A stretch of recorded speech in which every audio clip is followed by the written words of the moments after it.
എന്തിനും ഡീപ്പായിട്ട് അന്വേഷിക്കുന്ന ആൾക്കാരാണ്. ഒരു സർഫേസ് ലൈഫ് ഇഷ്ടമല്ല. ഈ പുറന്തോട്ടിലുള്ള കാര്യങ്ങളൊന്നും നിങ്ങൾക്ക് അങ്ങനെ പറ്റിയെന്ന് വരില്ല.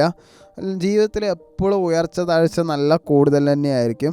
പെട്ടെന്ന് റൈസ് ആവും, പെട്ടെന്ന് തന്നെ ഡൗൺഫാളും നിങ്ങൾക്ക് നന്നായിട്ട് തന്നെ ഉണ്ട്. സ്റ്റെബിലിറ്റി വളരെ വൈകിയാണ് വരിക, അതുകൊണ്ട് ടെൻഷൻ കൂടുതലായിരിക്കും. എന്നാൽ പേടിയും നിങ്ങൾക്ക് അധികമില്ല. റിസ്ക് എടുക്കാനും ഒരു പേടിയും നിങ്ങൾക്ക് എന്തായാലും ഇല്ല. പുതിയൊരു സ്റ്റാർട്ടിങ്, പുതിയൊരു തുടക്കം, നിങ്ങളത് റിപ്പീറ്റ് ആയിട്ട് ഇങ്ങനെ ചെയ്തും കൊണ്ടേയിരിക്കും. ഡിറ്റാച്ച്മെൻറ്റ് മൈൻഡ് സെറ്റാണ്. ഒരുപാട് അറ്റാച്ച്മെൻറ്റ് ആരോടും ഇല്ല. അങ്ങനെ കമ്മിറ്റ്മെൻറ്റ് കാണിക്കേണ്ട ആവശ്യവുമില്ല.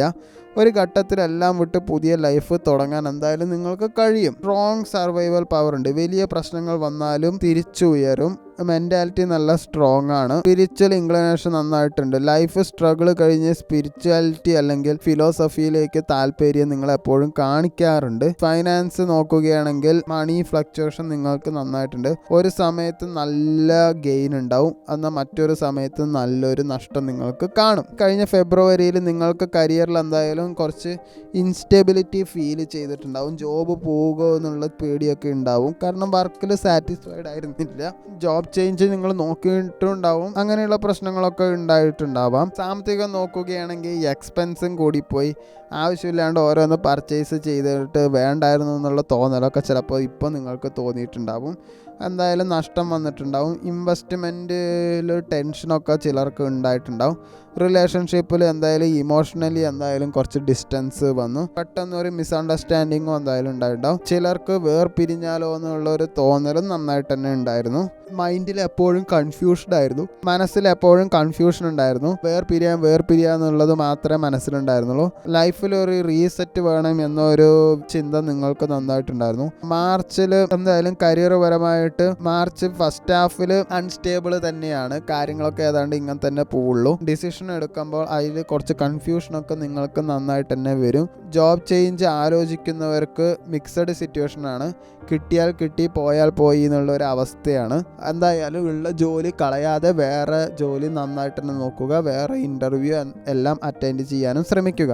സെക്കൻഡ് ഹാഫിൽ പുതിയ ഓപ്പർച്യൂണിറ്റി സഡനായി വരാൻ സാധ്യത കാണുന്നുണ്ട്. ഫീൽഡ് ചേഞ്ച് ആവാനും സാധ്യത കാണുന്നുണ്ട്. പുതിയ റോള് നിങ്ങൾ എന്തായാലും ഏറ്റെടുക്കുകയും ചെയ്യും. Boring travel related work chance നന്നായിട്ട് കാണുന്നുണ്ട്. മാർച്ച് 22 ശേഷം മാത്രം ഒരു ശരിക്കുള്ള ഒരു തീരുമാനം എടുക്കുക. ബിസിനസ്സിൽ പഴയ മെത്തേഡ് മാറ്റേണ്ട സാഹചര്യം എന്തായാലും വരും. അത് മാറ്റുകയായിരിക്കും നല്ലത്. പുതിയ സ്ട്രാറ്റജി എന്തായാലും അതിൽ ഇംബിൽഡ് ചെയ്യുക. മാറ്റിയതും അതിലൊരു ബെനിഫിറ്റ് നിങ്ങൾക്ക് കാണാൻ കഴിയുകയില്ല.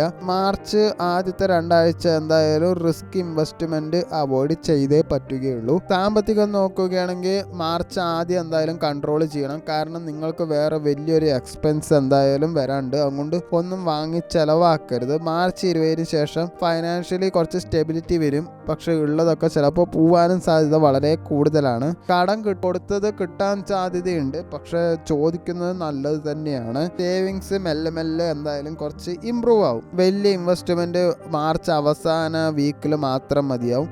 റിലേഷൻഷിപ്പിൽ എന്തായാലും ആദ്യം ഇമോഷണലി കുറച്ച് ഡിസ്റ്റൻസ് എന്തായാലും വരും. കോൾഡ് ബിഹേവിയർ ആണ്. വലിയ മാറ്റമൊന്നും ഉണ്ടാവില്ല. ഡിസ്റ്റൻസ് എന്തായാലും കൂടി വരത്തേ ഉള്ളൂ. സെക്കൻഡ് ഹാഫിൽ കുറച്ച് അണ്ടർസ്റ്റാൻഡിങ് കുറച്ച് ഇമ്പ്രൂവ് ആവും. പക്ഷെ പഴയ പ്രശ്നങ്ങൾ എന്തായാലും ഒരു സ്ലോ ആവും. പുതിയൊരു തുടങ്ങാൻ നിങ്ങൾ സാധ്യത വളരെ കൂടുതലാണ്. വേറൊരു പ്രണയം വരാൻ സാധ്യത വളരെ കൂടുതലാണ്. സിംഗിൾ ആയവർക്കും അത് ഒരു സാധ്യത കാണുന്നുണ്ട്. ഫാമിലിയിൽ എന്തായാലും ഒരു റെസ്പോൺസിബിലിറ്റി ആദ്യം എന്തായാലും ഉണ്ടാവും. മാസം അവസാനമാകുമ്പോൾ കുടുംബത്തിൽ കുറച്ച് സമാധാന അന്തരീക്ഷം എന്തായാലും വരും. ആരോഗ്യം നോക്കുകയാണെങ്കിൽ ആങ്സൈറ്റി എന്തായാലും ഉണ്ടാവും. സ്റ്റൊമക് പ്രോബ്ലം, അതായത് ഡൈജഷൻ ഇഷ്യൂ, ദഹനക്കേട്, അതൊക്കെയാണ് ഉദ്ദേശിക്കുന്നത്. അതൊക്കെ ഉണ്ടാവും. മെഡിറ്റേഷൻ എന്തായാലും ഗുണം ചെയ്യും.